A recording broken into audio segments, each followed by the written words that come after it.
We'll be live in just one moment. While we wait, here's some tips for a successful viewing experience. Make sure you're in a comfy spot. Turn your volume up. Get a sneak peek at what's coming next by clicking the red live icon on the right side of your screen. Turn on subtitles by using the language picker located above the video player.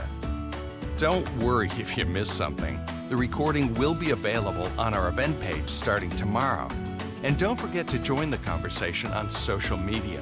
Follow us at Google for EDU and use our hashtag, #TheAnywhereSchool. Let's get going.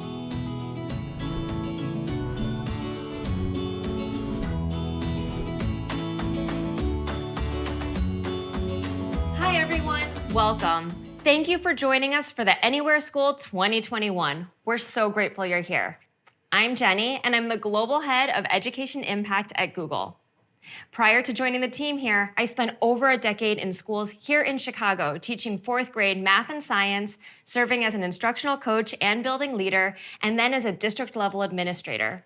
So today feels like a homecoming for me, spending time in this virtual teacher's lounge with other career educators like you. And fun fact, today is my birthday. I can't imagine a better gift than being here with you today. For me, a birthday represents a moment to reflect back and look forward. And we can all do plenty of both right now. As a former teacher and district leader, I know personally how hard your jobs were. But I cannot imagine how much more challenging they've become over this past year. School has become more than one singular place, and the world finally realized what we already knew. Nothing can replace the power of a good teacher. The upcoming school year represents a chance to rebuild and rethink. But there are still many uncertainties and plenty of unknowns. More than anything, we want you to know that you're not alone. In the last year, we've launched more than 45 features in response to daunting new challenges brought about by the pandemic and a shift to entirely new ways of teaching and learning. We believe that being helpful starts by first listening to what you need and then building it. And we're not going anywhere. Our goal is to find ways for our technology to continue being helpful, no matter what this new school year might bring. So today you'll hear from many of my teammates about the 45 new tools and features across our education products, including Classroom, Meet, Google Workspace for Education, and Chrome. These are all focused around a few core principles. First, collaboration. Virtually or in person, our tools are all about connecting you in meaningful ways. And now we're adding even more ways to work and learn together. Easy to use. Your time is a precious commodity, now more than ever. And so we're announcing new features that make our products even easier to use, giving you time back to focus on what matters to you and less on what doesn't. Engaging and inclusive. Whether you're back to in-person learning, still fully remote, or a hybrid of the two, we know the future will look a little different for everyone. We're introducing features to help ensure our products work for each of your learners, wherever they might be. Safe and secure. Underpinning everything we do, we know that a safe digital environment is critical and that you've placed your trust in us to protect your privacy and the privacy of your students. That's why we're adding new proactive security features and compliance updates, as well as giving you more control to keep your data private and secure. But the technology itself is not what's exciting. For us, it's all about what you can do with it. So today, you'll also have the chance to hear from 4 very different school leaders as they share their approaches to digital transformation, the highs and the lows, and the impact it's had on their students and communities.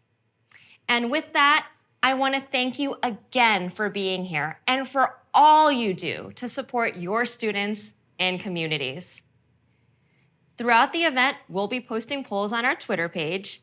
To join the conversation, head there now and let us know where you're tuning in from. And now for today's agenda. We'll start with what many of you have been waiting for, new feature announcements. You'll then hear more about how Google for Education helps you provide your school community with safe digital learning environments. And we'll finish up with a global customer panel. First up is Danita Morgan, who will share more about the updates coming to Google Classroom.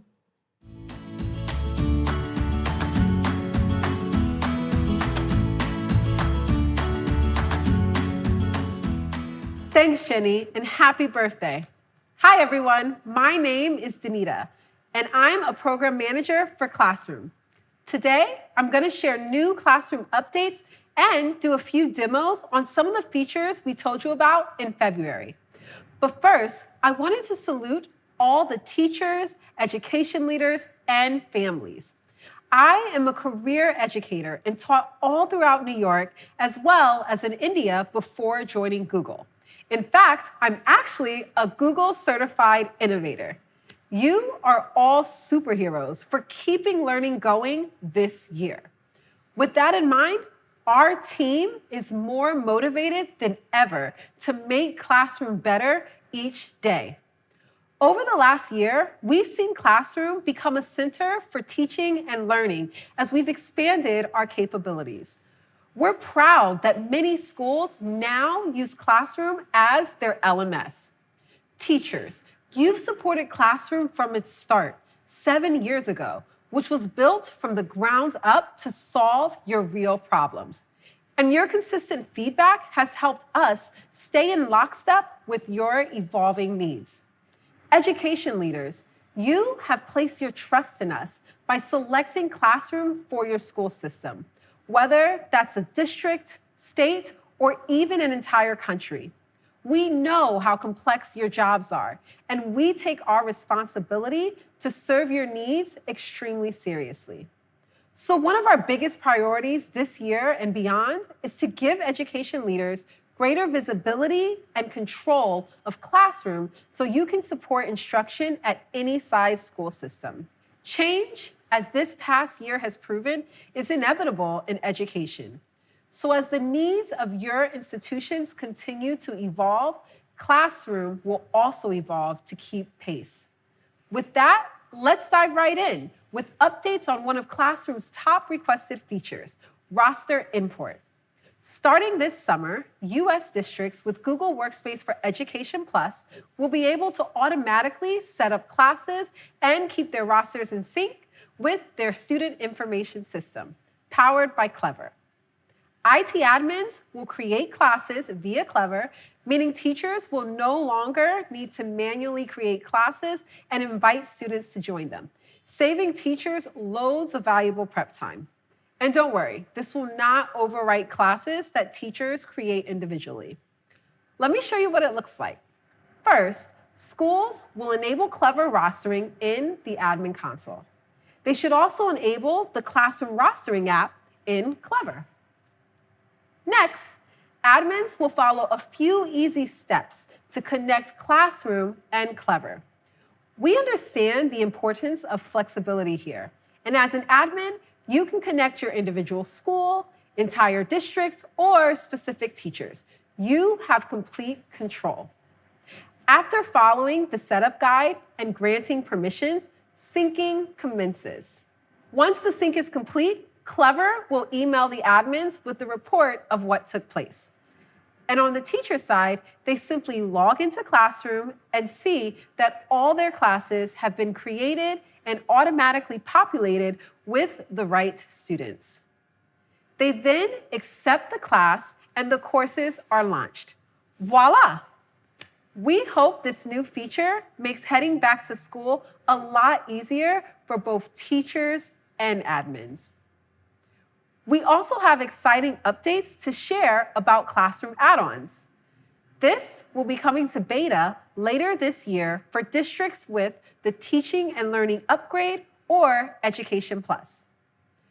With Classroom add-ons, we're partnering with the best ed tech tools so you can seamlessly bring your favorite content right inside Classroom.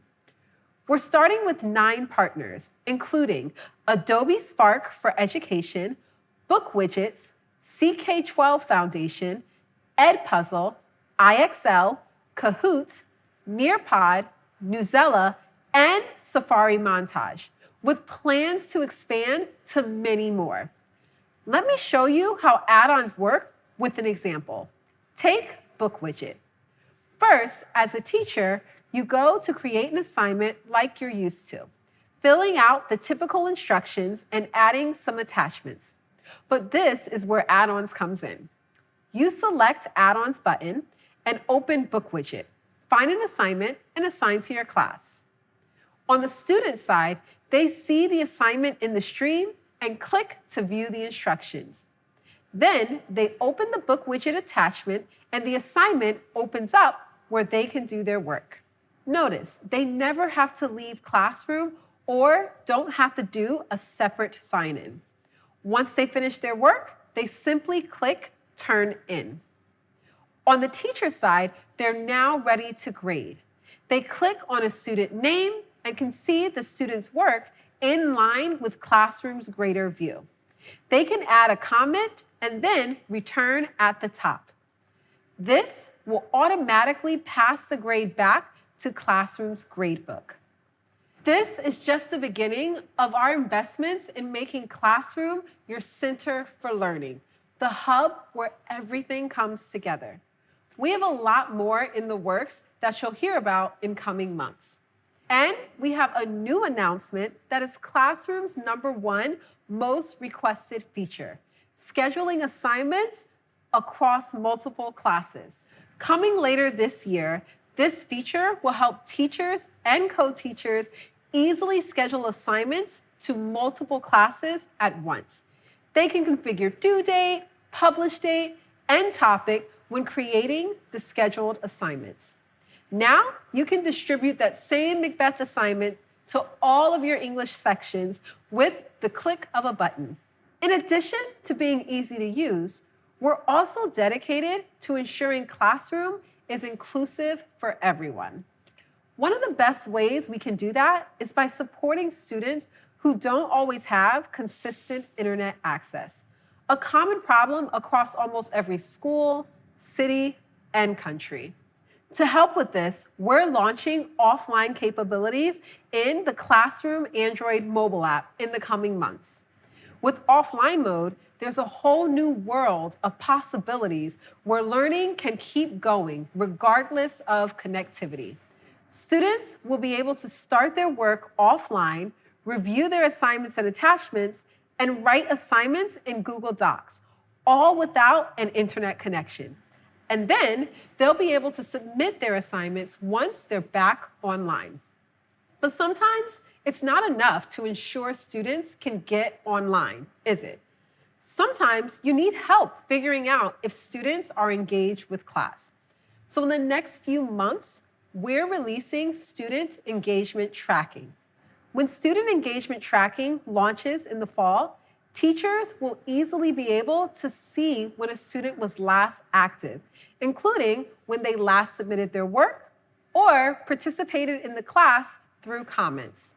This is designed to make it easier for teachers to get a pulse on how the entire class is doing or identify students who might need a little extra support. Turning back to Twitter, we'd love to hear from you. What do you hope to learn about your students from activity tracking? And finally, in the coming months, we're making some powerful updates to how teachers can use Google Meet in Classroom, making it easier, safer, and more secure. Let me show you how some of the best perks with the new feature will work. First, let's create a Meet link for our Classroom course with this button on the left. Teachers can make this visible or not visible to their students at any time. Previously, teachers had to go into class settings to manage the Meet link, but now it's right on the stream. Now, as a student, I'm unable to join the Classroom Meet link unless the host or teacher is present. This means students can't be in a meeting unsupervised. Once you join from the teacher's side, students can join automatically. If the teacher joins first before students, students can then join without needing to knock or sit in the waiting room. But what about if someone isn't a teacher or a student? Maybe like a guest speaker joining for the day. If they have the Meet link, they'll be forced to ask to join. So no unwanted participants can get into the class. This will also block any unwanted guests from joining a meeting. When this launches, all co-teachers in a class will also automatically be co-hosts in the meeting. And only students listed in the classroom roster will be able to join the Meet. We're really excited about these adjustments to make using Meet in classroom more secure and seamless. And this is just the tip of the iceberg for Meet announcements. But before going to Meet, let's hear from John and Jose David, teachers from Nigeria and Spain, to share about how they are using the latest features in Classroom to inspire learning in their classrooms. Thanks, Danita. Hello, everyone. I'm John Okewale, a 10th grade teacher, system analyst, instructional designer, and Nigeria's first Google certified innovator. Hi, Jose David. Hi, John. I'm Jose David, a 6th grade teacher from Spain, a Google certified innovator, and host a podcast, a blog, and a YouTube channel about using Google tools in your classroom. So, John, what do you think of the update? Jose, the update list is impressive.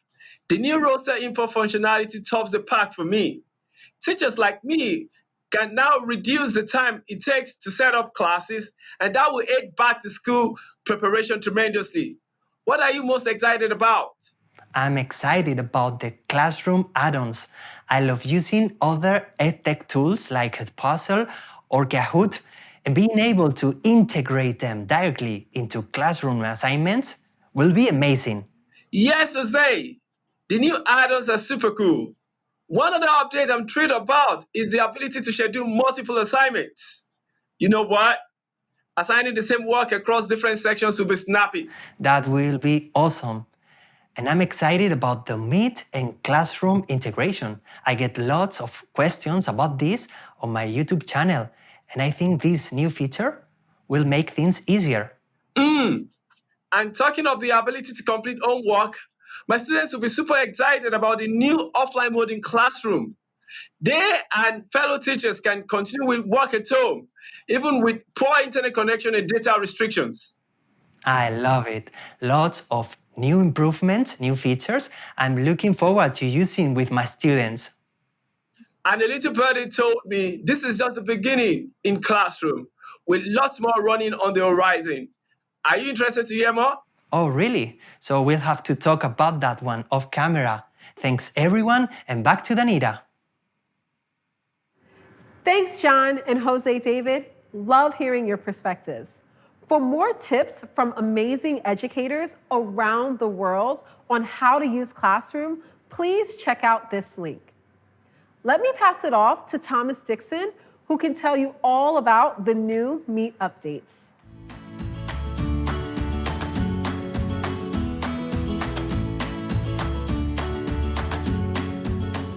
Hi, I'm Thomas Dixon, or TD, Program Manager working with the Google Meet team. A little over 1 year ago, video conferencing became an essential tool for teaching, learning, and staying connected. We've been inspired how Meet has enabled educators like you and students to connect anytime, anywhere, and we're working hard to make sure Meet continues to serve the evolving needs of your school communities. Let me first provide an update on how we're making Meet even easier to use. In order to make it easier for you to engage with your students while presenting, we've recently rolled out a new, refreshed Meet experience that allows you to see your presentation content and your students at the same time. You can easily unpin your presentation to see more of your students on the call, and names are always visible, so you can quickly see who's who. We also recently announced that Meet will soon start supporting multiple hosts, making it easier for you to partner with other people helping to manage a class. You'll be able to choose hosts in meetings, and all meeting hosts will have access to safety controls by default. This feature will be rolling out in the coming months, and we've put together a demo to show you how it will work. Imagine I'm a teacher who wants to make a visiting teacher a co-host as well so they can lead today's class. First, I open up the people panel to see everyone in the meeting. I select my co-teacher, Alexis, and choose Add as Co-host. Now, from Alexis's perspective, I am now co-host and can access all of the same safety controls as the original meeting host. And as Danita mentioned earlier, once the classroom integration launches, all co-teachers on the classroom roster will be co-hosts automatically. We're also making a number of improvements which will make Meet even more engaging and inclusive for all types of learners. In the coming weeks, we're improving hand raising so students can participate with even more confidence, and teachers can easily see and hear who raised their hand with an improved hand raise icon and sound.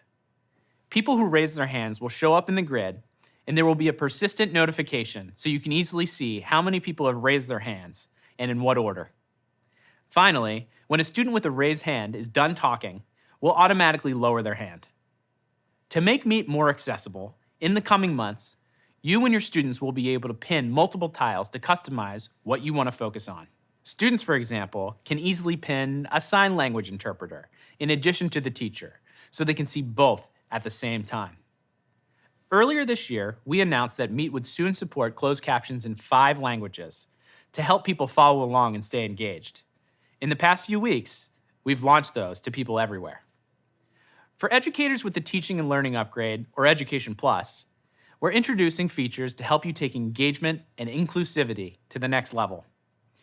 For those of you who teach multilingual classrooms, you'll be happy to hear that later this year, Meet will offer live translated captions. This will be especially helpful to facilitate meetings between educators and parents or guardians, or students who might speak different languages. Let's check out a demo to see how this will work.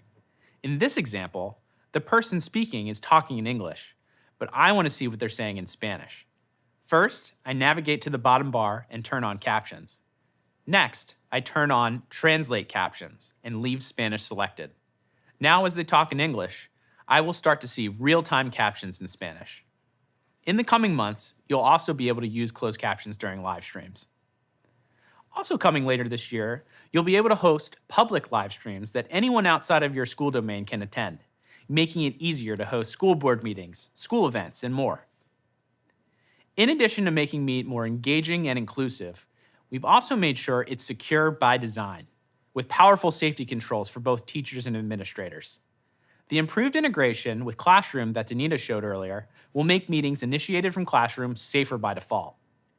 We've extended additional meeting safety controls for hosts using tablets and mobile phones, like the ability to end meetings for everyone on the call and mute everyone at once.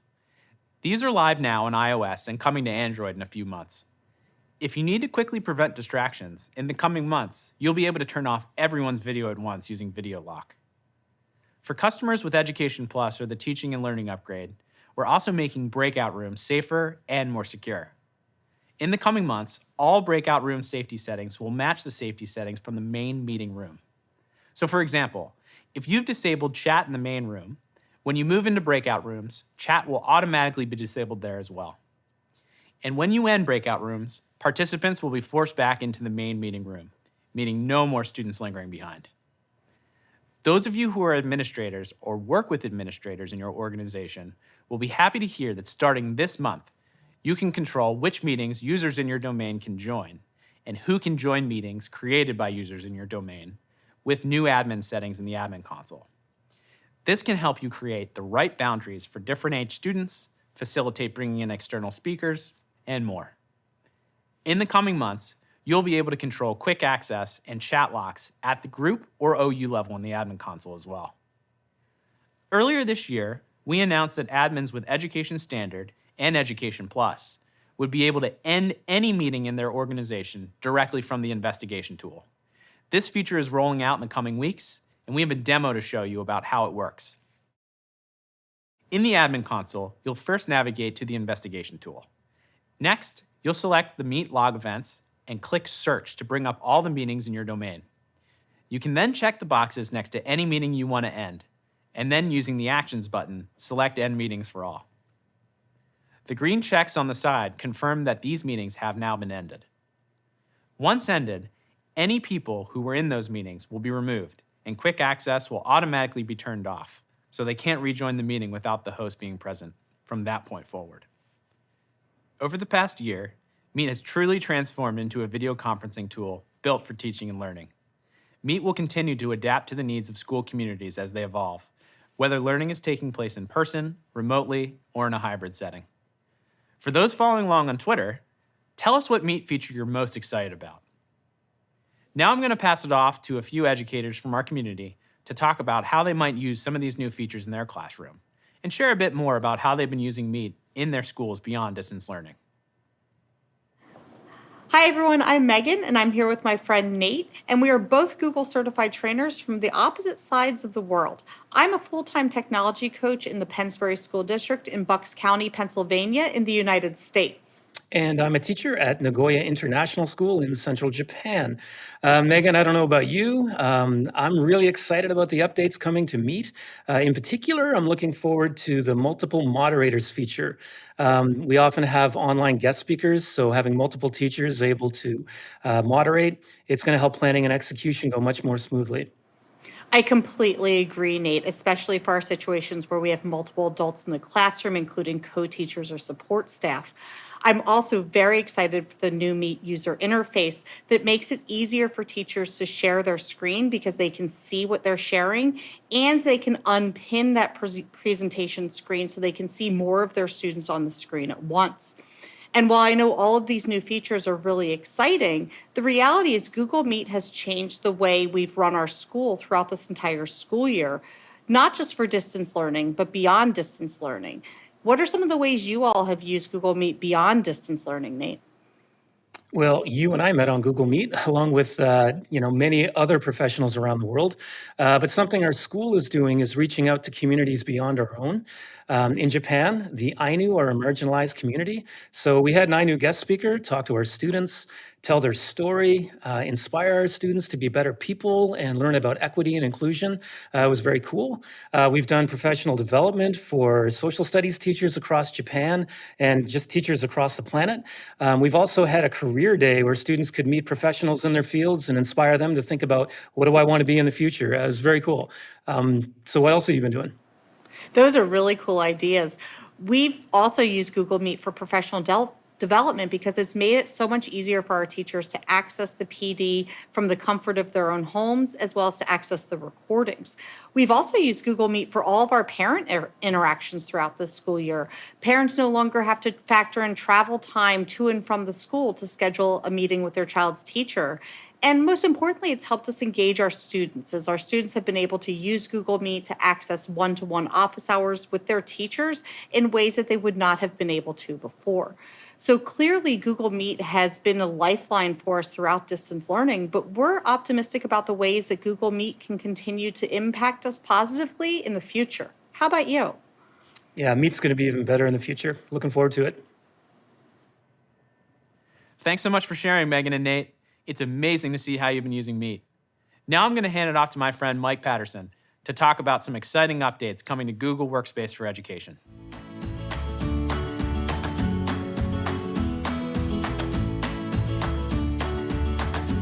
Hi, my name is Mike Patterson, and I'm a proud former classroom teacher and administrator and member of the Google for Education team.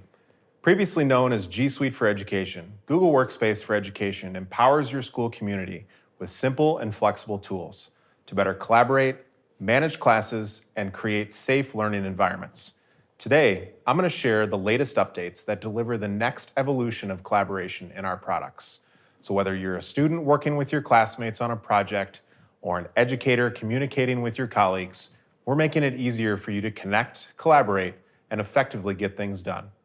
Last month, we announced Smart Canvas, a new experience that enhances collaboration in the apps that you use every day, like Docs, Sheets, and Slides, by making them even more interactive and intelligent. One new feature of this experience is Smart Chips, which allow you to pull in helpful information from other Google Workspace products while working in a document. For example, if you're a student working on a group project, you can quickly embed files from Drive or tag other students in your group right into your document by typing the @ sign. Once people are tagged, just hover over their name to quickly chat, email, or set up a meeting. We also recently added interactive checklists to Docs to help you stay on track with whatever you're working on. Checklists are similar to bulleted lists, except you can mark items once they are complete. so satisfying to click that little box. In the coming months, we're introducing table templates in Docs. One of my favorites is topic voting templates, which lets you easily gather feedback directly in Docs. You could use this by having your class vote on topic or project ideas, keeping them engaged and involved in their learning. Imagine using this to ask the time-honored question of, what are we doing this summer? Last year, we introduced grammar suggestions in Docs to help provide tips and catch tricky grammatical errors. For Education Plus customers, later this year, we're rolling out the next phase of writing tips in Docs and adding assisted sheet analysis in Sheets.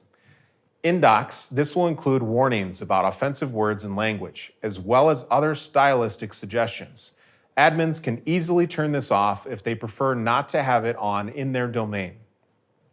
In Sheets, assisted analysis will provide formula suggestions that make it easier for everyone, not just data analysts, to derive insights from data. These suggestions can help guide students and reinforce concepts to make their writing and analysis skills more impactful. We're also making our products work together more seamlessly, so teachers can focus on what they do best. You can now easily present your content to Google Meet directly from Docs, Sheets, and Slides with the click of a button. This allows you to quickly present and see participants and content at the same time, back in the Meet tab. Later this year, we'll be taking this a step further, and customers with Education Plus will be able to embed their live Meet video calls in their Docs, Sheets, and Slides. This will make it even easier to see each other while collaborating together.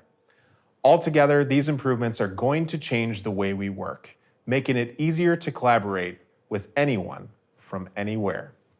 By using these tools at school and at home, your students will build important collaboration skills to be better prepared for the workplace of the future. We know how much is on educators' plates right now, so we're making our tools even easier to use so you can get valuable time back to focus on your students. In Forms, we're simplifying settings in the coming months so it'll be easier and faster for you to set up your forms the way that you want. For example, you'll see a new Settings tab at the top of your forms with key settings made more discoverable, like the option to make a form a quiz, and control default settings that get applied to all your forms and quizzes. And to make your forms more fun and personalized, we're launching more than 20 new fonts for you to choose from. Earlier this year, we also announced Forms would soon start automatically saving your draft responses for 30 days or until your submission was complete. Thanks to all your great feedback during the beta, this feature is starting to roll out next month and will be available to everyone this summer. All of these collaborative tools and features that are easy to use are wonderful, but providing your school community with a safe digital learning environment is a commitment and responsibility we take very seriously, so everyone can teach and learn knowing we're helping their data stay private and secure. Later today, my colleague Jen will be doing a deep dive on our approach to privacy and security. Additionally, today, we're announcing how we're strengthening the security of all Google Workspace for Education customers with Drive security improvements, and adding additional advanced security for Education Plus and Education Standard customers. Drive already has built-in protections to help block phishing and malware content shared from external organizations. Now we're adding enhanced protections to Drive that allow admins to enable this kind of protection within their organization's internal Drive to further defend against insider threats and accidental sharing of malware.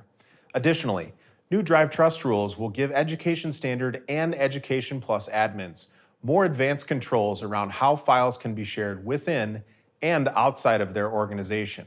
For example, if an admin wants to allow a subset of faculty to be able to share documents with anyone in their district, but only allow students to share files with people in their specific school. Drive Trust rules are rolling out in beta in the coming months and will be widely available later this year.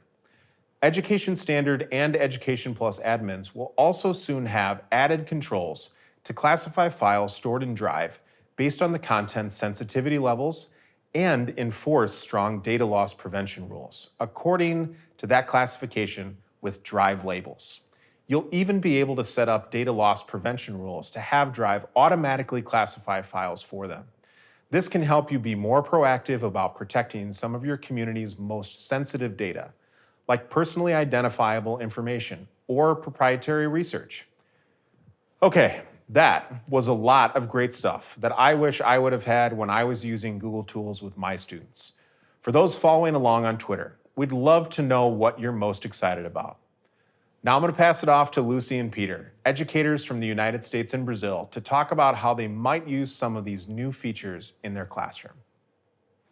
Thanks, Mike. And hello, everyone. My name is Lucy, and I'm a middle school teacher in Burbank, California, in the United States. And my name is Peter. I'm a technology teacher at the Pan American School of Bahia here in Brazil. Honored to be here today. Me too, Peter. It seems like we both work in a multicultural, multilingual environment. That's pretty cool. Awesome, Lucy. That's great. Then tell me one thing. What were you most excited about the new updates? There are a lot of things I'm really excited about, but one thing I'm a big fan of is forms. And I am so excited for this autosave feature that's coming soon. I can already imagine starting something on Monday, saving it, and then coming back to it later in the week. And that is going to be a game changer for me in my classroom. What about you? Yeah, absolutely. Google Forms is already great for engaging and collaborating with the students, and the improvements are going to make it even better.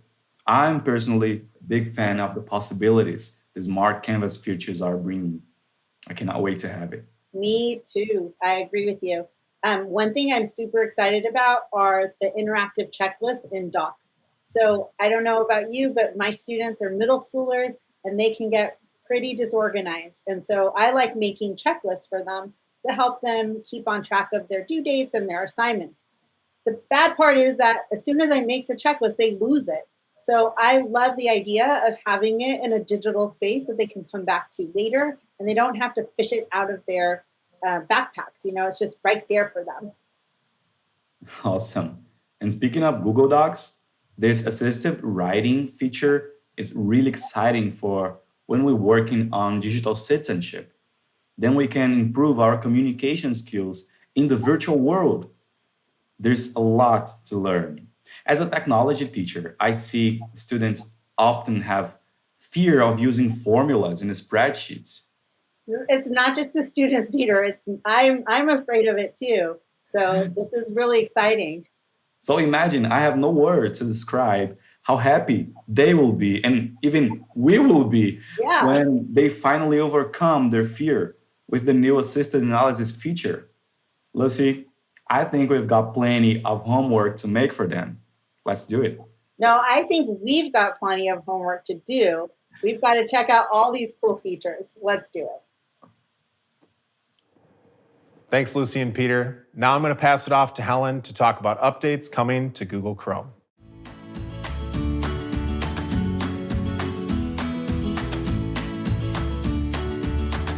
Hi, I'm Helen Zoe, Product Manager on the Education and Family teams on Chrome OS.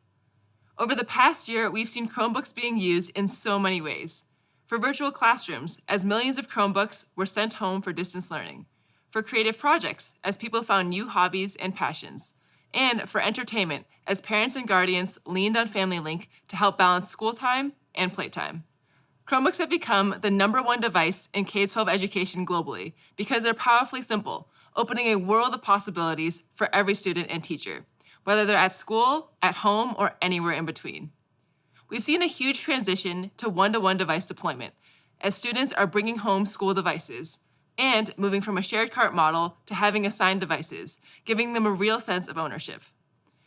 As a result, we're making changes to support schools as they send Chromebooks home and to help students connect and participate in hybrid classrooms while creating and sharing their ideas with a wide range of learning tools from podcasting to screencasting. First, let's talk about how Chromebooks are easy to use, start and stay fast, and get better over time. With a wide variety of helpful tools like Canva, Read and Write, and Adobe Spark, all found on the Chromebook App Hub, Chromebooks can boost both teacher productivity and student engagement.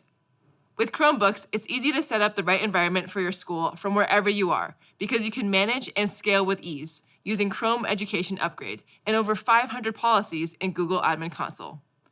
With policies like zero-touch enrollment, IT admins can drop ship devices to any location and have the device be ready to go without ever having to touch the device.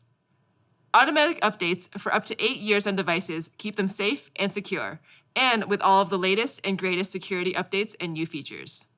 But it can be challenging to know when devices are reaching their automatic update expiration date. Last year, we updated the devices policy of Google Admin Console to show when devices reached their AUE. And now we're adding a new page in Admin Console that enables admins to view Chrome Insights reports. The first report will be a view of AUE dates of the device fleet, which helps you understand when and how many devices have reached or are going to reach their AUE dates. These reports will help you prepare for when you should be thinking about purchasing new devices and how often. With over 40 plus new devices for education in 2021 alone, it's easy to give teachers and students devices that meet their needs and customize each device to suit individual learning styles. With devices for learning anywhere, students can easily video conference and multitask.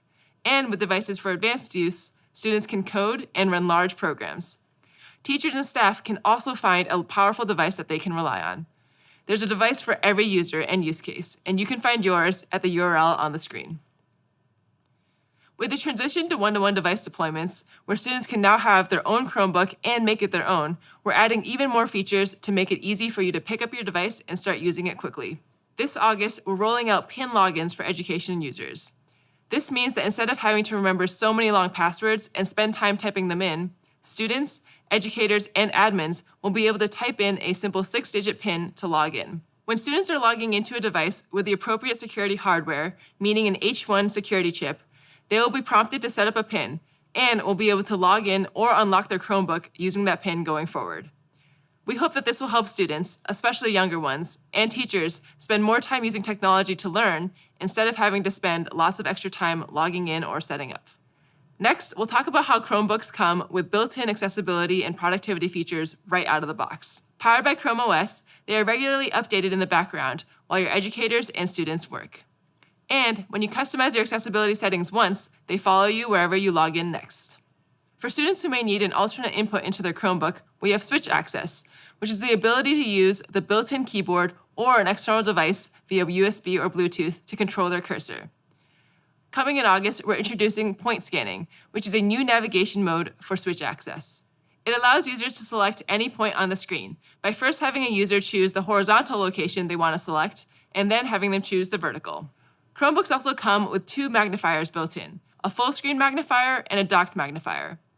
We've just added a new panning method to our full screen magnifier.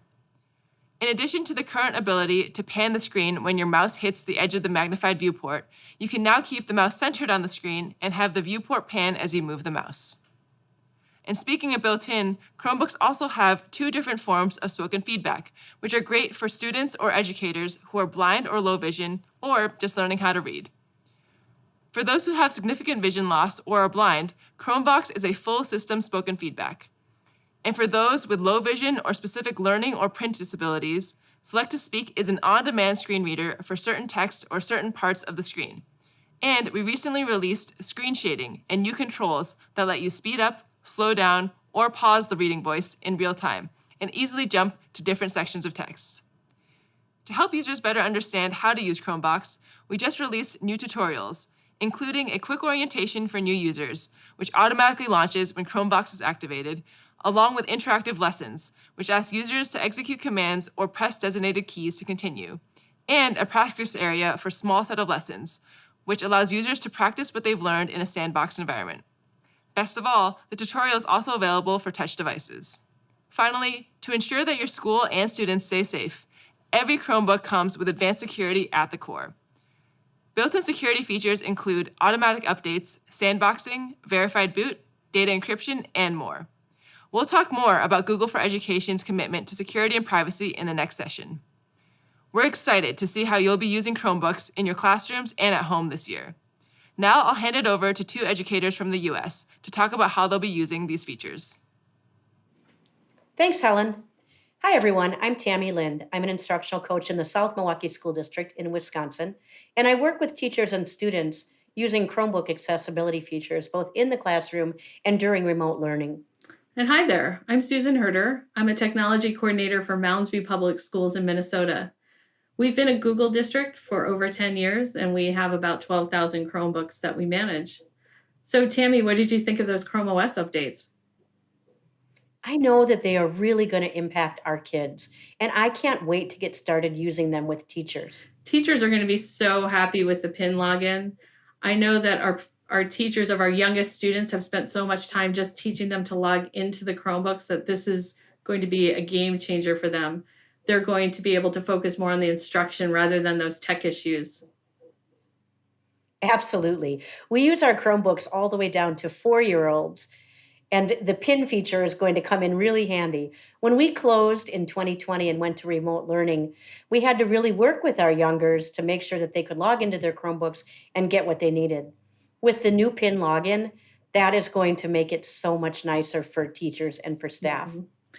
And I think too, for the accessibility features like the panning method to the full screen magnifier, those are tools that teachers can also use to help focus student instruction. So we can use them well beyond just the accessibility piece, but to really enhance teaching and learning.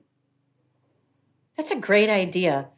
With these features, any student, teacher, or staff member who would benefit from assistive technology and accessibility just will have access. The tutorials are really going to come in handy for people that are just getting started in assistive technology. Yeah, I can't wait to get the Chromebooks back into the hands of the 12,000 teachers and students this fall. We're having our 6th graders through 12th graders take the Chromebooks home so we can extend learning anytime, anywhere. That's great. We're starting an elementary virtual academy for families that have chosen to stay virtual into next fall. And our kids are going to be using their Chromebooks all day, every day. The new features are going to come in really handy. I can't wait to hear how that goes. Thanks, everyone. Back to you, Helen. Thanks, Tammy and Susan. Now we'll hear from Jen about our commitment to helping schools build safer digital learning environments.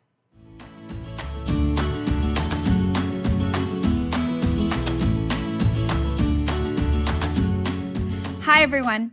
I'm Jennifer Holland, Director of Program Management for Google for Education. You've just heard about all of the new product features and updates coming to Chrome OS, Google Workspace for Education, and Classroom. One of the best things is that you don't have to think twice about whether they're secure or whether they'll work with your other digital tools. When we design our products, we put the safety, security, and privacy needs of our users first. Because at the end of the day, what motivates our team is how we can best support the entire education community, and particularly teachers and students, so they can focus on what matters most, teaching and learning. As we build new products and features, we adhere to 3 principles: keeping your information secure by default, ensuring privacy by design, and giving you complete control over your school's digital environment. First, let's discuss what it means to be secure by default. You need to protect your school community from digital threats, but you want to make sure that it doesn't disrupt teaching and learning. And then there's the fact that threats are always evolving. How do you keep up? Google for Education offers the world's most advanced digital security. Even before you set up security controls for your school's digital environment specific to your needs, baseline security controls are on by default to help protect you from the start. And proactive protections are built in and continuously updated to stay ahead of threats. And this is done in the background, so your environment is always current without being constantly interrupted by upgrades and patches. By automatically protecting your environment 24/7, we prevent security issues from happening in the first place by proactively detecting, blocking, and mitigating threats.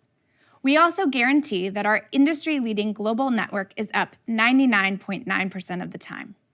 All data is encrypted at rest and in transit between our facilities using the most stringent encryption technologies.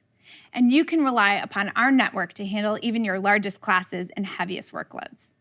And in our Security Center, you can get customized recommendations from Google on how to optimize your security to help prevent malware, ransomware, data leaks, and other security threats from harming your environment. Next, let's discuss how we strictly uphold responsible data practices designed to respect your privacy. With Google for Education, we're helping your institution meet rigorous data privacy standards, including FERPA, COPPA, and GDPR. We're also continuously making thoughtful decisions about when, how, and why data is used in our products, including data that's used for ads. No advertising ever appears in Google Workspace for Education core services, and students' personal information is never sold or used for personalized advertising. It's simply off limits. To help you make informed decisions about our products, we are clear about our data practices, and we promise full transparency into our privacy policies. We have updated our privacy notice to improve the way we describe our practices and privacy controls. While nothing is changing about how your information is processed, we improved our notice to have clearer language to make it easier for admins, teachers, parents, and students to understand. Finally, we design our products to give you complete visibility and control. You can stay on top of your school's security with tools that put more power and choice into your hands. For starters, you own your own data in core Google Workspace services, period. That means you retain full intellectual property rights over your customer data and control who can download it and when. You can get real-time alerts so you can act immediately if an incident occurs and customize the security dashboard to get reports on your security status at any time. If you want even more advanced security capabilities, you can layer on additional features by choosing premium options with the different versions of Google Workspace for Education, including a centralized security center that gives you full visibility into your environment. Now that we've shared a little bit about our security and privacy principles, let's talk about what's launching next school year to help provide more visibility and control for admins and teachers as they build safe digital learning environments. For starters, we're introducing a new age-based access setting to provide a safer experience for students under the age of 18 when using additional services, which are Google products that can be accessed outside of the core Google Workspace for Education suite. These products include YouTube, photos, and maps, among others. In the coming weeks, we'll ask all admins from primary and secondary institutions to indicate in the admin console which of their users, such as their teachers and staff, are over the age of 18, using organizational units or groups. Then, in early September, students who are under 18 will see a series of changes across Google that provide them a safer experience. If admins don't make a selection by then, primary or secondary institution users will default to the safer under 18 experience, while higher education institution users will default to the over 18 experience. These default settings are not locked, and admins can always adjust them. For example, here's how the YouTube experience will change for students under the age of 18. Students under 18 will only be allowed to consume YouTube content, but not create. This means features like posting videos, commenting, and live streaming will be disabled. If any of these users had previously uploaded videos using their school Google account, they'll be able to use Google Takeout to download their content if enabled by the administrator. We're also making changes if an admin has chosen to disable YouTube. Users will not be able to view YouTube videos on youtube.com. Many teachers and schools love YouTube because it has such a rich library of compelling instructional content, and we hope these changes give educators even more opportunities to use it as a tool for learning. We're also changing the default experience for Google Search for users under 18. Previously, many schools used our network filtering capabilities or those from third-party filtering providers to protect K-12 students from visiting websites that contained age-inappropriate content. But those only worked on schools' physical campuses. So, moving forward, any students under 18 signed into Google Search with their school Google account get the safe search experience, filtering explicit content from their search results. Additionally, all K-12 EDU users signed into a Chrome browser or Chrome OS device will be defaulted to Safe Search On. These Chrome users will also be defaulted to Safe Sites On, which blocks going directly to identified age-inappropriate URLs, and guest mode and incognito mode turned off so that students can't get around those policies. These policies will be changing for both new and existing K-12 EDU users, and those who have not overridden these policy defaults will see the new ones later this year. For all these policies on Chrome OS, admins can still change these policies for individual organizational units, like for educators who need access for lesson planning purposes. This way, we provide a safer learning environment for students while giving admins more choice and control and more visibility into what students are doing online. We're also prioritizing helping students be safer online and good digital citizens. Just last week, we launched a refreshed curriculum of our Be Internet Awesome program. Be Internet Awesome is a program used by millions of students and educators globally that teaches kids the fundamentals of digital citizenship and safety. We designed it to assist educators, parents, and guardians help younger students explore the online world safely and with confidence. It's also fun for the kids because of Interland, an interactive video game that reinforces what they learn. Thanks for spending time out of your day to learn more about our privacy and security updates. As I mentioned at the start, what motivates our team is how we can best support the entire education community, and particularly teachers and students, so they can focus on what matters most, teaching and learning. Our commitment to you is that we will continue to create tools and services that are secure by default and private by design, all the while giving you complete control over your environment. Thanks for listening. Now I'll pass it to Dean Stokes for our Global Customer Panel.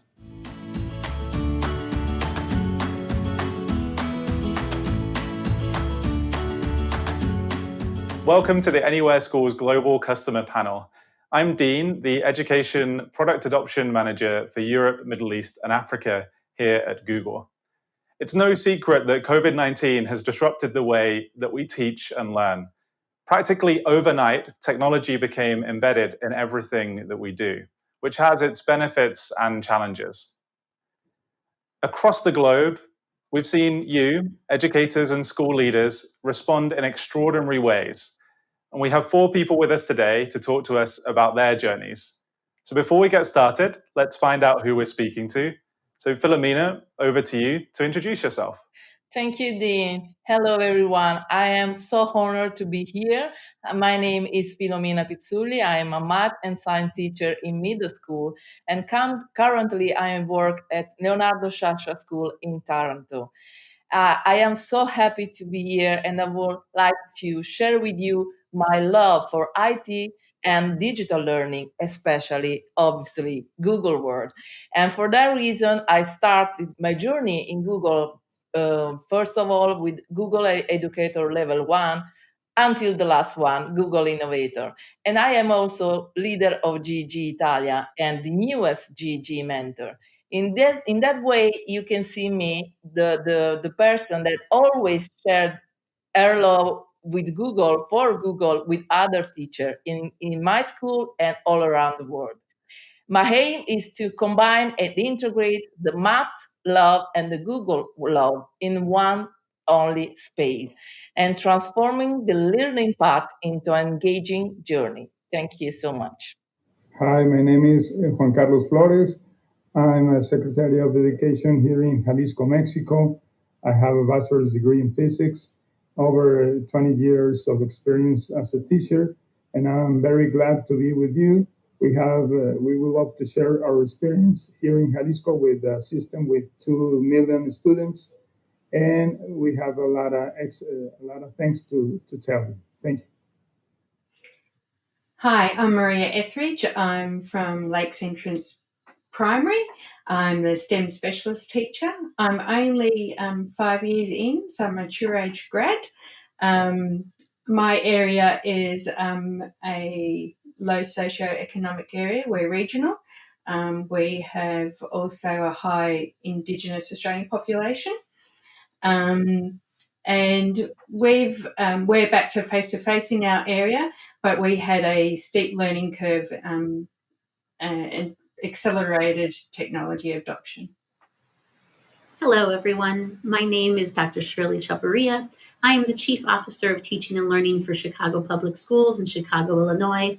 We serve close to 340,000 students, and we've been on quite a journey this year. We started fully remote. I'm proud to say that we now have opened all of our buildings for in-person instruction in a hybrid model. And this fall, we're really excited to return to 5 days of in-person instruction while providing students with medical fragile needs with continued remote options.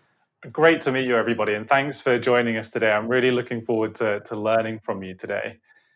It's been said that crisis breeds innovation, and I think it was clear as the world started to shut down early on in the pandemic last year that incremental change wasn't going to cut it. And for you and everyone watching at home as well, your work was crucial in making sure that we could continue teaching and learning in an uninterrupted way. So I'd love to hear what innovation you witnessed or were a part of, and what parts of that you're planning to keep as we start getting back to normal. And perhaps, Shirley, you can start us off. Sure, certainly. Most definitely, the crisis accelerated our ability to support teacher development of competence with digital resources and tools. This fall, we made the decision to move the district to solely using Google Suite tools for remote learning. That means that we led 500 schools, over 1,000 school leaders, and over 24,000 teachers to really understand how to leverage Google Suite tools to continue to provide the kinds of instructional experiences that we know matter for students, engaging in meaningful tasks, opportunities to collaborate, opportunities to engage with each other and receive feedback. And our teachers rose to the challenge. The creativity of teachers has been evident in so many ways. They adopted new tools and implemented them in ways that really maximized student engagement, which was a priority for us. We saw Google Jamboards that provided the opportunity for student voice and choice, Google Forms that captured quick formative feedback, breakout rooms, and Google Docs that were designed to engage students in discussion and creation that really, I think, felt impossible before all of all this happened. And these examples really only begin to scratch the surface of what we accomplished this year. And I do hope that our teachers feel proud of what they were able to adapt and do. And the skills that they were able to build. And I'm really proud to say that we're certainly going to move these skills into the future, because Chicago Public Schools is releasing its first ever digital pre-K through 12 standards aligned, culturally responsive curriculum this summer. What that means is that we've prepared a fully articulated curriculum that will be housed in a digital learning object repository and will connect in a digital ecosystem that utilizes Google Suite tools, so that teachers will have access to high quality materials, but will be able to continue to innovate, continue to engage students, and really continue to build on the skills that they've built this year. And so we're excited to see what our teachers will continue to do in the years ahead. Thanks, Shirley. And Juan Carlos, for you thinking about your whole region, how was this for you? What innovations did you really see from your teachers? Well, we feel very proud of our teachers because they were able to have a digital culture transformation. It was amazing. For us, it represents going from 0 accounts to more than 800,000 institutional accounts with Google Education. That allowed us to start a very aggressive digital training. We have almost 71 courses available. We enrolled in the first weeks more than 4,000 teachers. And from then, we have been seeing a very broad applications of the platform. It was very interesting that we had made the decision that every one of our 13,000 schools have like a free choice for using certain tools. And it was amazing because when you don't take decisions in one desk, in one office, and trust every one of your schools, you get excellent results.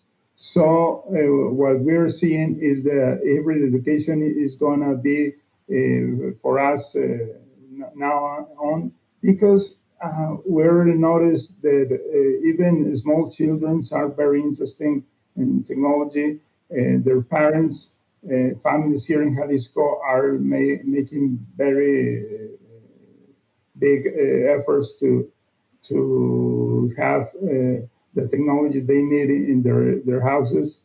And we did it in the first days of the pandemic, only with 20% of our students. Now, for more than a year, we have been studying in-house.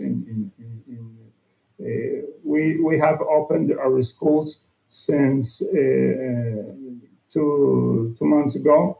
And we right now have all the schools open for supporting students, that 20% that has a very difficult time to reach technology. But we are sure in the near future all the students will have this technology because we are making a very big network with the internet to our schools. So we're very excited to see how all our faculty is evolving and getting very interested in technology. Thanks, Juan Carlos. Filomena and Maria, I think training was just mentioned in there. And I wonder how it was for you in your kind of virtual classrooms. Did you feel like you were ready for this innovation? And what kind of things were you doing with your students? Perhaps you can share, maybe Maria. Okay. Luckily for me, I have a global PLN, and so I was watching what was unfolding through Asia and Europe, and so I learnt from their challenges, and I was able to hit the ground running. So I had 4 days to train all our staff and 2 days to get the students familiar with what it was going to look like for them. Prior to this, we had also come out of the bushfires, and because we're regional, so that sense of community was even more important. So initially, our focus was even on the social emotional side of things and making sure that we kept that connection going and that communication. And then, as we were comfortable with that, we evolved in the concentration of the academic side. But we were only a 20 lab computer, and we had about they were desktops and 4 desktops in each classroom. And then with the Department of Education and Training in Victoria, we were able to get devices one-to-one for 3 to 6s, and huge changes from that. It was really, really good. We heard from Shirley some of the uses of the tools among the teachers in Chicago public schools. Filomena, Maria mentioned they're getting a device to everybody. How was the access for you and your students, and how were you reaching them through virtual teaching? Oh, great question, Dan, because when we went into lockdown, as you mentioned before, almost overnight, everything seemed new and we were absolutely not ready. One of the most difficult things was the digital divide. Not all the student had a mobile phone or a laptop to join virtual classroom. So with my principal and my other colleagues, we decided to open up our IT rooms and gave all our laptop or mobile devices to our students that they have not. In that way, we could reach out. I think the main part of our student, maybe the whole organization, and so we were so happy. But at the same time, we had so much difficulties because not all the student or the family were ready to join the virtual classroom, to use Google Workspace username, password, and we spent so much time on the phone. For example, I answered so many calls from grandparents to them, also grandparents, because they are the people that take care of children, and maybe sometimes they help the grandchildren to join virtual classroom. And then when we come back this year on September, we went in person, totally in person at the beginning. Then we we had hard times in Italy, and students say talk to teacher and say, teacher, why we don't keep Google Classroom? Why we don't use Jamboard? However, if we are in person, and that was the moment that I realized that the innovation, the transformation was done. For me, this is the most remarkable and memorable moment in my teacher life. Really. I bet it's been a phenomenal 18 months. Really, really challenging and difficult, and it continues to be in many parts of the world as well. You mentioned there that kind of an unintended consequence, if you like, was that you had to get devices out of your school to give them to students. And whilst crisis might breed innovation, it's definitely not without its challenges. And so I'm wondering from the others, were there any other unintended consequences that you faced, that you're dealing with, and how are you thinking about maybe solving for those moving forward? I'll offer a small one, but I think an important one.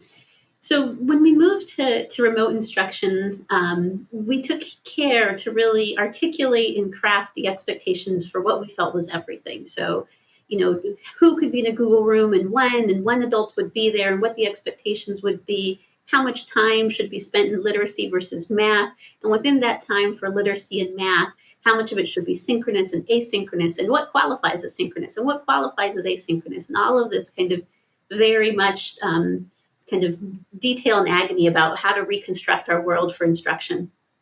But one thing we didn't include was ideas or suggestions for how to support less structured student social time, or in other words, recess. So we got remote learning off the ground, and we heard loud and clear from our students and our families that they missed recess. They missed having the time to connect with friends outside of academics and interact and play and talk to each other. And we just simply didn't account for that. And so certainly many school leaders and teachers did account for that, even though we didn't. And they independently came up for ways to make sure that they continued to provide that for students. But when we moved into a hybrid instruction, we were very intentional about making sure that we supported our schools with ideas for how to make sure that that student who is still at home and the student who is now in person had those opportunities for social interaction through things like maybe small lunch groups or structured playtime during recess through a meets.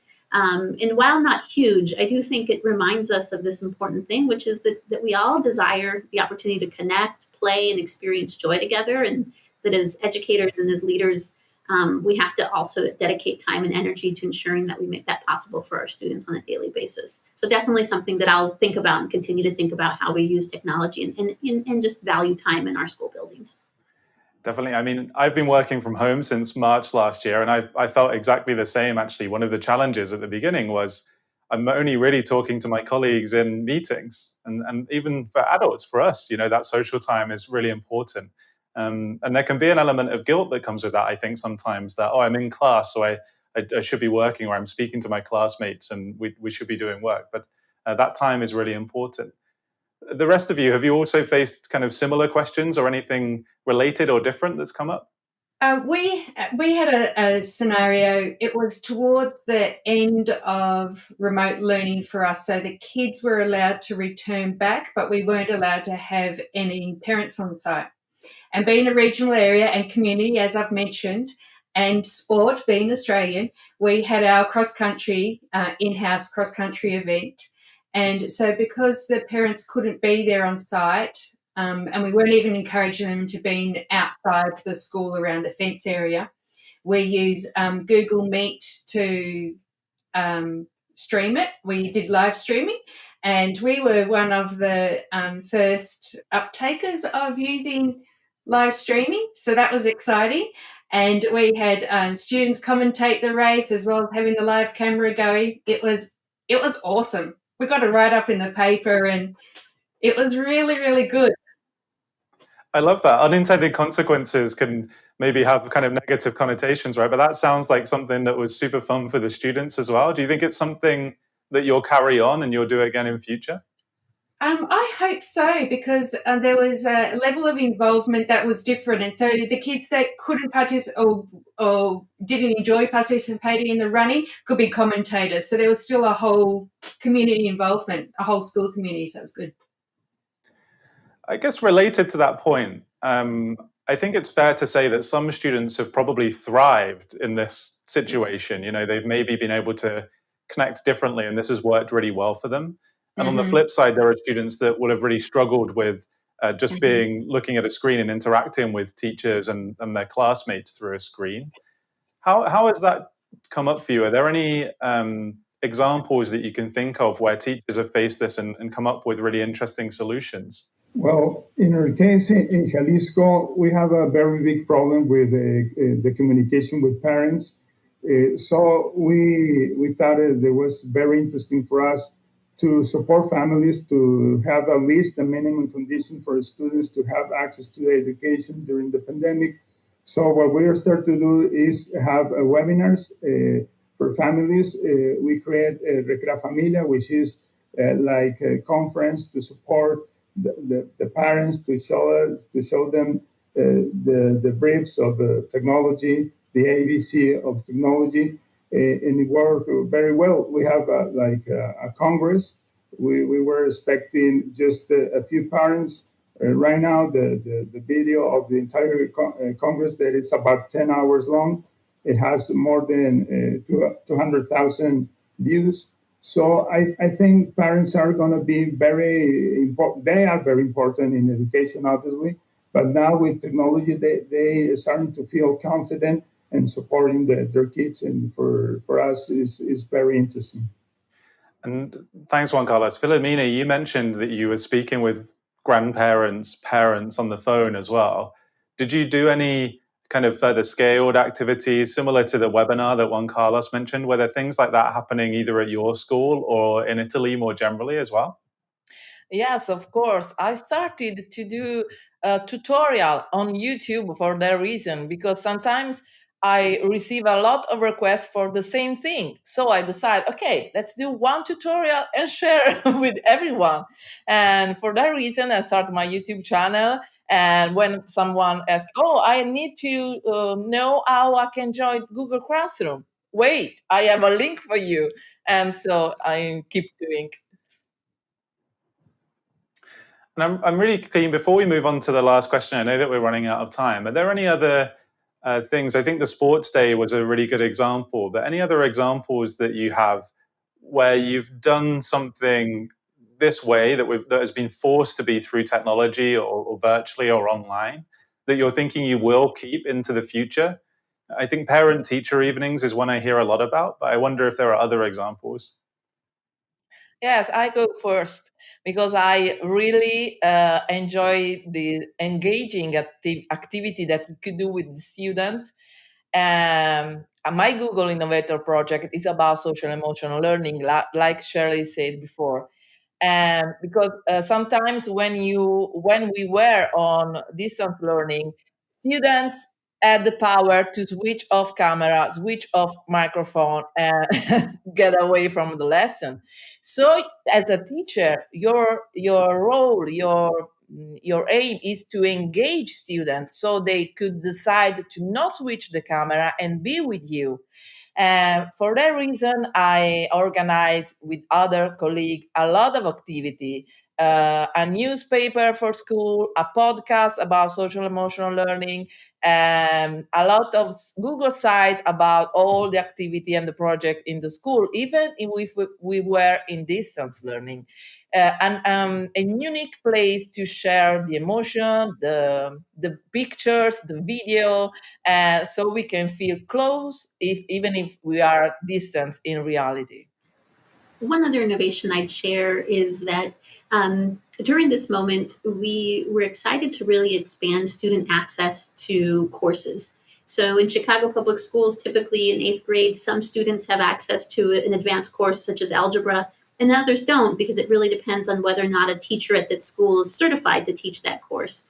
So this year, we offered what we called algebra hubs. So it didn't matter whether or not the student had an endorsed teacher at the school. We offered after-school algebra courses through a virtual hub certified teacher who would then teach that student. So we were able to significantly expand student access to algebra courses by using remote learning. And so as we move into the year ahead, we'll continue to really explore a way where we can expand the way students access both rigorous coursework, more advanced coursework, but also just interesting coursework, and really think about how we go beyond the limits of the school building, while of course we're very excited to get our students back in 5 days a week.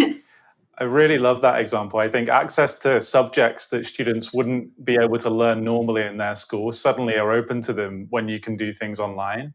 And it's funny because I don't feel like that's a new idea, but it does feel like people are much more open to doing it now, having been through the experience of the last 18 months.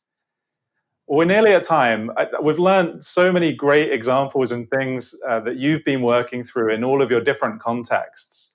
So I'd love to hear whether you have a kind of single piece of advice or one particular thing on your mind that you've learned that you would like to share with everybody watching today? Perhaps we'll go to Maria first. I think that this is exciting times. I think we're going to see a lot of change, in the future of education. If you think about Sir Ken Robinson and his talk about changing education paradigms, I think that this is starting to happen, particularly for us regionally. It's a big change. So I just encourage educators really to have a go and not be afraid, and that we're all lifelong learners, so we need to set the example for our students. Really love that. I always used to say to people when I was training, don't worry, you can't break it. Yeah. I was just thinking that the pandemic made us clear that technology will replace teachers, that we might have the best technology in classroom, but the important things are the relation between the teacher with their students, the pedagogical intervention, the social interaction. And therefore, I consider that our greatest learning during the pandemic has to be we have to emphasize the human aspect of education, prioritizing two fundamental components to achieve education development. That's responsible autonomy for each school using technology, obviously, and a sense of community. Collaboration was very interesting with technology, because what we found is that now teachers are getting together not only with the faculty of each school, they are working with math teachers with math teachers, and they're sharing a lot of materials, a lot of experience, a lot of fails, and also successes. So it's very interesting for us now that we're face-to-face education to keep promoting technology as a way to have better collaboration. Oh, Carlos, I really love what you said, because it's exactly what has come to mind for me. I think that in this moment, what's come through is that we can innovate and we can persevere through any challenge through the power of human connection. And so as we move forward, I really wonder, how do we create space with each other in the classroom, in our schools, and in our daily interactions to value each other's identities and lived experiences, our relationship with each other and the community we create? I think that if we really center ourselves on those ideas of identity and relationship and community, we'll continue to create the conditions needed to really learn, grow, and innovate. Can I answer with a metaphor, Dean? Because listening to my colleague, all the speeches remind me about an image. Because sometimes I think about teacher and I compare them with Olympic athletes with the high jump, with the pole. Because this year we went to a profound teaching transformation, and that instead of years took few months. And in my mind, I see the pole, the bar, that every time we were to dive in, always rise up. And then with tenacity and strength, our teacher keep learn and practice and teach the students, also teach other teachers to raise the bar and reach the bar. And if we think about 1 year ago, we feel incredibly proud of our teaching path. And so if we imagine 1 year from now, we have to practice and still learning and keep learning, because I think that teachers are the real superhero. Absolutely. I couldn't agree more. And I'm in awe of everything that you've all achieved. Those points about human connection, I think, are really important. And I don't think technology will ever be able to replace a teacher because of that. Technology will never be human. And I think, if anything, it's just going to signify the importance of the human connection when we are together in person, no matter what happens moving forward with hybrid learning or being on video more often, perhaps. And it has been a really challenging 18 months. But listening to you all and just hearing stories from educators that have been using our tools around the world for the past 18 months has made me really optimistic. So a huge thank you to all four of you for joining us for this panel again. And thank you to everybody at home watching along. This wraps up the Anywhere School event 2021, but please do continue the conversation online using hashtag the Anywhere School, and we'll see you again soon. Thanks.